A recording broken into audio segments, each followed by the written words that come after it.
Today, Autopilot can quietly control an aircraft for hours. But it wasn't always this sophisticated. The evolution started with much simpler systems. Early autopilots could control pitch and roll. But yaw was different. The rudder was still largely controlled by the pilot's feet. Then came the yaw damper. It could make tiny rudder corrections automatically, without the pilot constantly pressing the pedals. Today, flight computers can coordinate pitch, roll, and yaw. In certain situations, they can even command the rudder automatically. So if the aircraft banks slightly left, the pilot doesn't simply press the right rudder. The system decides what correction is actually needed.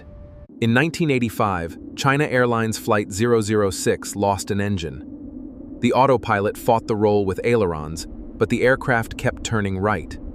The captain relied on the autopilot too long. But it couldn't control the rudder. When he disconnected it, he still gave no rudder input. Today, flight control systems are far more integrated. They can coordinate the aircraft's control surfaces automatically, responding smoothly to disturbances. Another example came in 1994. On Aeroflot Flight 593, the captain allowed his children to handle the controls, unaware that the autopilot could partially disengage its aileron control.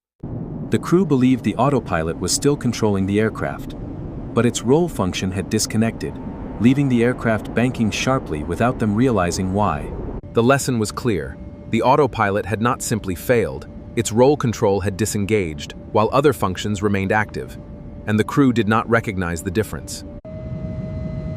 Modern pilots don't simply switch the autopilot on and leave it alone.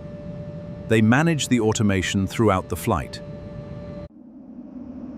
And when the aircraft approaches certain limits, modern flight control systems can provide envelope protection. Automation can also manage thrust, while the autopilot manages the aircraft's flight path. That is the biggest change. Today's pilots don't just know how to fly the aircraft. They must understand how the aircraft thinks. Modern aircraft also use sophisticated redundancy, with multiple computers and systems backing each other up when one fails. So even when one system becomes unavailable, others can continue supporting the aircraft, and the pilots remain ready to take control.